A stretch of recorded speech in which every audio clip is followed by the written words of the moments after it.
Hi everybody, Tex-Mex here. Thanks for joining me for another video. Today we're taking a look at the Ruger SP101. Now the Ruger SP101 I think is most popular as a 357 38 special. They make them, it's a smaller framed revolver, somewhere probably between the J and K frame if you're comparing it to a Smith & Wesson. And the SP101 is, I guess, the kind of the smaller brother to the GP. And it's typically a 5-shot 38 special 357 type revolver. They do come in other calibers as well, but I pretty much think the 38 special and the 357, which also shoots 38 special models, are probably the most prevalent out there.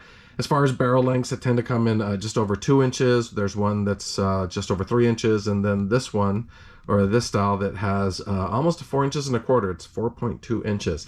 Now this one is the 22 long rifle version, and it's the one that has an 8-shot cylinder.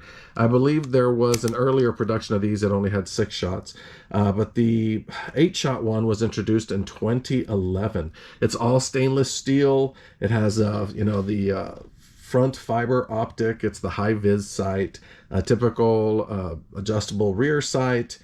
The grips are, it's the black rubber with this wood inlay, and it's a very pretty wood inlay. It is textured, so it does give you a decent grip, and it's got the Ruger emblem, kind of a darker mahogany looking.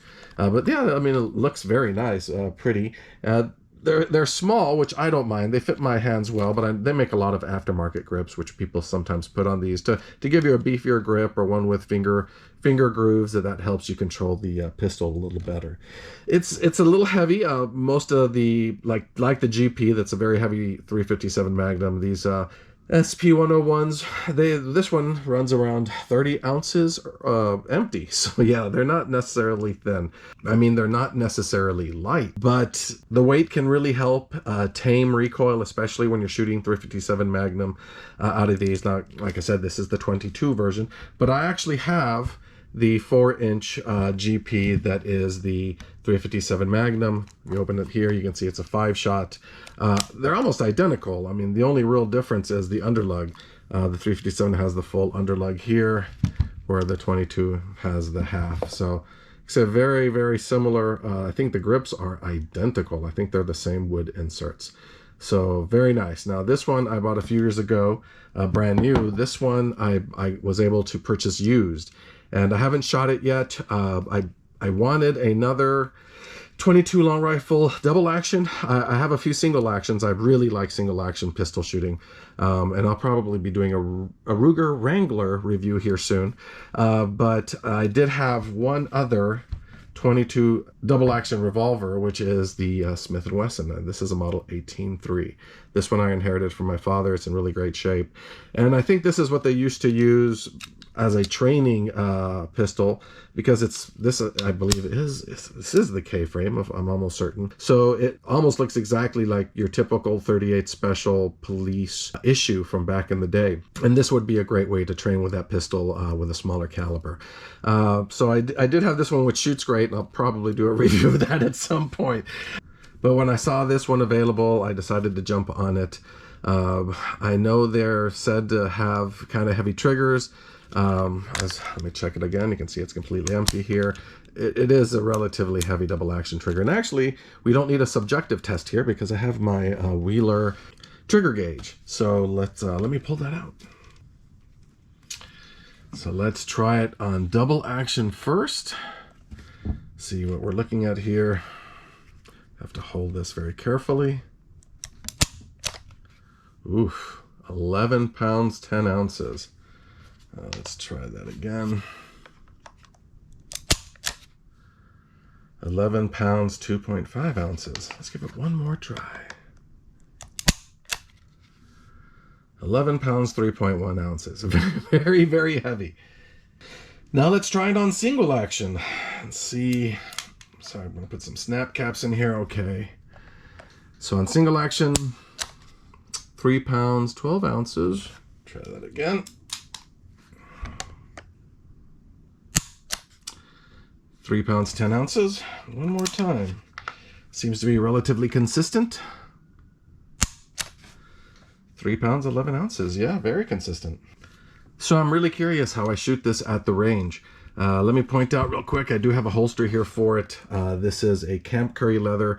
Found these guys on Etsy. It has a really pretty stamped basket weave. This is their natural oil color. They're not sponsors or anything of that sort, but I bought a couple of holsters from them. They seem to be really well made and durable, so I thought I'd give them a shout out. They even put your initials in here. So now you can see what my initials are. This stands for my name. Anyway, so let's go out to the range. Enough of my yapping. I'll put two or maybe 4 different types of ammo through it. See if it likes one in particular, and we'll go from there. Well, we are going to start out today with the SP101 and 22 long rifle. We're going to shoot 2 types of ammo out of it. We're going to shoot CCI Mini Mag, the 36 grain varmint, and CCI Mini Mag, the 40 grain target. So we're going to start with the 36 grain varmint. 8 rounds, that fills up the cylinder. Let's see how well it groups with 36 grain.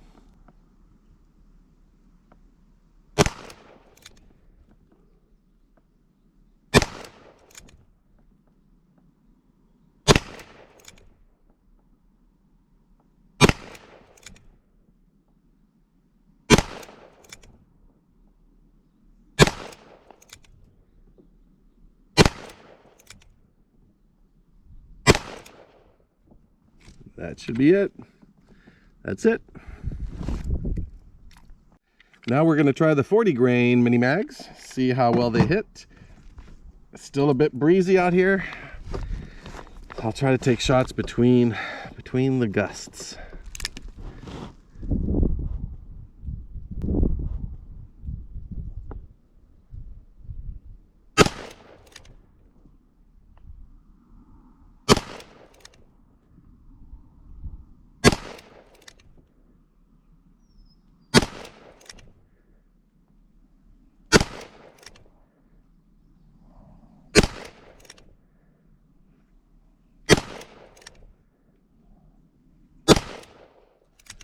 Well, that should be 8. Let's take a look.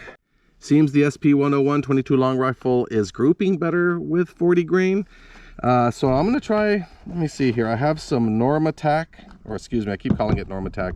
Norma USA Tac-22. This shoots really well out of a lot of my 22s, and it's a 40 grain lead round nose. So let's see how well it does out of the SP101.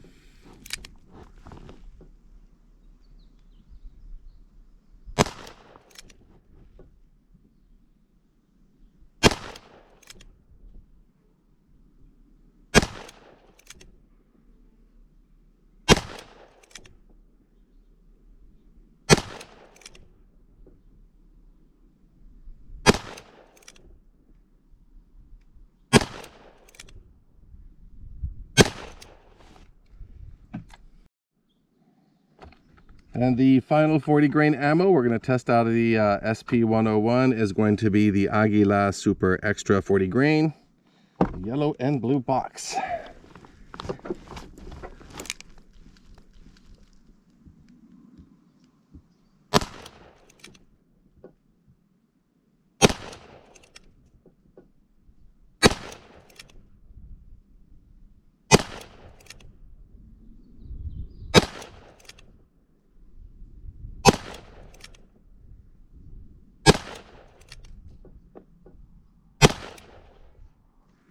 That should be 8. That's 8. And here we are back from the range. All in all, not bad. I really thought I was going to shoot this a little bit better for the distance I was shooting at. But once again, I've only put 4 different types of ammo through it. These are the first rounds I've tested. I haven't really shot this pistol much, so it may just need a little more breaking in. And honestly, the trigger, I've heard a lot of people replace springs in this particular firearm. which can be tricky as far as if you lighten the springs too much. I think you can have light strikes and you may not actually be able to ignite some of those 22s. So I'm hesitant to change the hammer springs or trigger springs. It's not something I do often on my firearms. I may just take it out a few more times and see if I'm able to improve. Just for comparison, here's how I shot out of the Buckmark, the last video I did, and it was at the same distance. And if you see these groups, I mean, they're not all terribly tight, but generally they seem to be a bit tighter than these. As far as who did the best, it looks like the Aguila Super Extra and Norma Tac may have kind of eked out a win here. But let's start. The CCI, let's see here, it was a 36 grain. We just have quite a big little circle. That's got to be a 4-inch group, maybe. In fact, let me measure these. So I'm embarrassed to say I hadn't done this yet, but let's take a look here. It looks like these are 5.5-inch circles. As far as the outer circle, the inner circle, it's just over 3 inches. So I guess this is under a 3-inch group then, and these two probably, you know, about 2.5, something like that. I mean, not terrible, but certainly not as good as I would have liked. I mean, this is definitely a 3-inch group.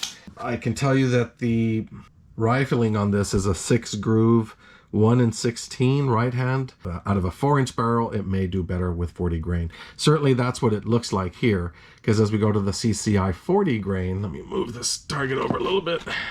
As we go to the 40 grain, it's a better group. You see that it's starting to tighten up a little bit.